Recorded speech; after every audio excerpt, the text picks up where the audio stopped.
राधा स्वामी दयाल की दया, राधा स्वामी सहाय। सार वचन वार्तिक भाग 1।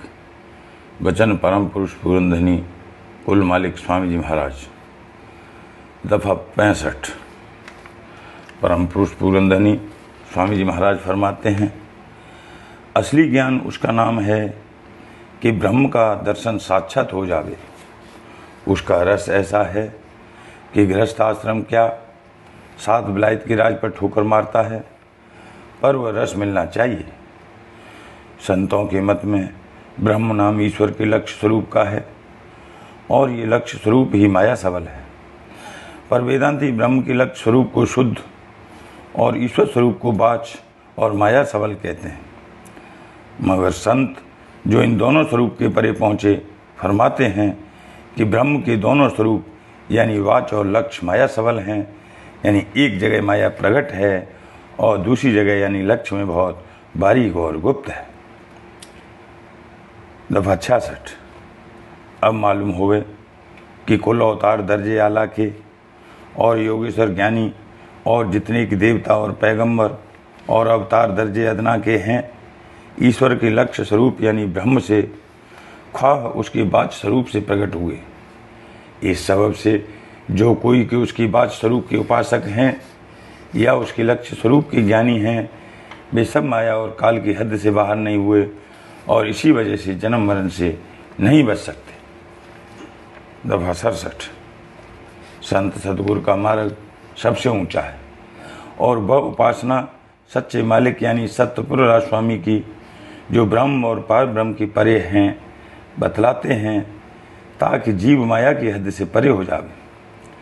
सच्चे साध की गति 10वें द्वार यानी शून्य पद तक है और वही योगेश्वर ज्ञानी है। और जो कोई किस मुकाम के नीचे रहे उनका दर्जा पूरे 7 से कम है। इस वास्ते हर एक शख्स को जो कोई अपना सच्चा उद्धार चाहे, मुनासिब है कि संतों का इष्ट यानी सत्यपुर राधा स्वामी का इष्ट धारण करे। ये नाम राधा स्वामी कुल मालिक ने आप प्रकट किया है। जिस किसी को इस नाम का भेद मिल जावे और वह राधा स्वामी की शरण लेकर इस नाम का संतों की जुगत यानी तरीके के माफिक जाप करे या अंतरी सुमरन करे या अपने अंतर में नाम की धुन सुने, जरूर उसका उद्धार होगा। और ये बात चंद रोज के अभ्यास में उसको आप अपने अंतर में साबित हो जाएगी। दफा 68। ये जिक्र ऊपर हो चुका है कि कुल अवतार और योगेश्वर ज्ञानी और पैगंबर और योगी ज्ञानी वगैरह मुकाम 10वें द्वार या त्रिकुटी या सहस्दल कमल से प्रकट हुए और चारों वेद नाद यानी प्रणव से त्रिकुटी के मुकाम पर प्रकट हुए।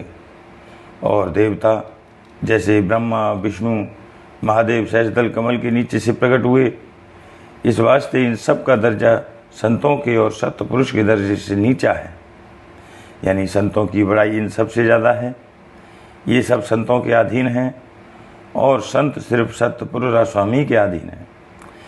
इसी सबब से संत और फकीरों का वचन और वाणी वेद और शास्त्र और कुरान और पुराण पर फायक है, यानी इनसे ऊंचा है। वेद और कुरान और पुराण बतौर कानून वास्ते बंदोबस्त दुनिया के हैं।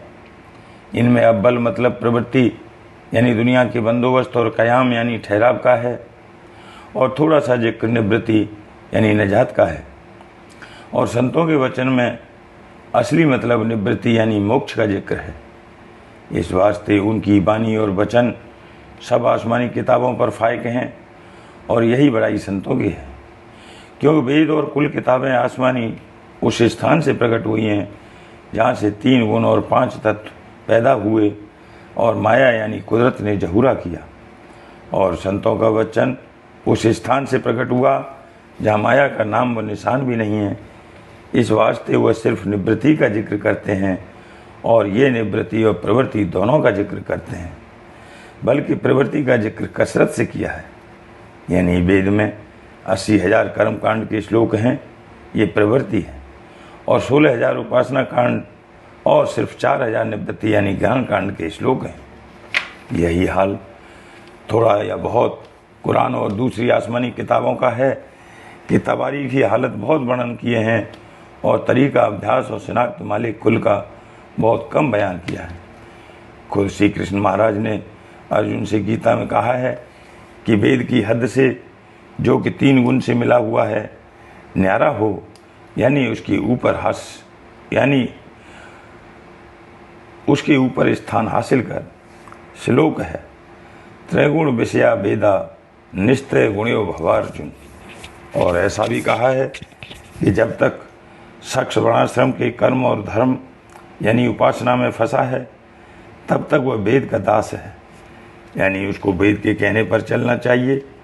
और जब वह माया और 3 गुण की हद से निकल गया तब वेद के सिर पर उसके चरण हैं, यानी वह वेद के कर्ता का कर्ता है और इसका हुक्म वेद के हुक्म के ऊपर है। श्लोक भी लिखा जाता है, वर्णाश्रमा भीमेन श्रुतदासो भव्ये नर वर्णाश्रम विहीनस्य श्रुतपादोत्थ मूर्धनि। इस तरह मुसलमान फ़कीर कामिल भी शरय के पाबंद नहीं बल्कि शरय के हुक्म पर उनका हुक्म है। दफ़ा 69। ये कौल उन संतों के यानी सच्चे और पूरे आशिकों के हैं जो कि सत्यलोक में पहुंचकर सच्चे मालिक और खुदा से मिले और वहाँ से देखते हैं कि बेशुमार त्रिलोकियाँ और बेशुमार ब्रह्मांड और हर एक ब्रह्मांड में अलहदा ब्रह्म व ईश्वर और माया और शक्ति यानी दुनियादारों का खुदा और उसकी कुदरत और बेशुमार अवतार और बेशुमार ब्रह्मा विष्णु और महादेव और देवता और पैगंबर और औलिया और अंबिया और कुतुब और फरिश्ते और जोगेश्वर और ज्ञानी और ऋषीश्वर और मुनीश्वर और सिद्ध और जोगी और इंद्र और गंधर्व हैं। ऐसे जो संत हैं वह कब इनकी तरफ दृष्टि लावेंगे और कब उनके हुक्म के पाबंद होंगे। हर एक त्रिलोकी का एक एक धनी यानी मालिक है जिसको ब्रह्म और ईश्वर यानी माया सबल कहते हैं। स्थान इसका त्रिकुटी है और सहजदल कमल है। ऐसे ऐसे बेशुमार ब्रह्म और ईश्वर उस परम पद यानी सत्यपुरुष स्वामी के पैदा किए हुए हैं। सिर्फ संत इस पद में पहुँचे हैं और दूसरे की ताकत नहीं है। लेकिन जो कोई उनके वचन पर निश्चय लावे और उनसे प्रेम और प्रीत करे और उनका सत्संग करे उसको भी माया के जाल से अपनी कृपा से निकालकर सत्यपुरुष स्वामी के चरणों में पहुंचाते हैं। राधा स्वामी।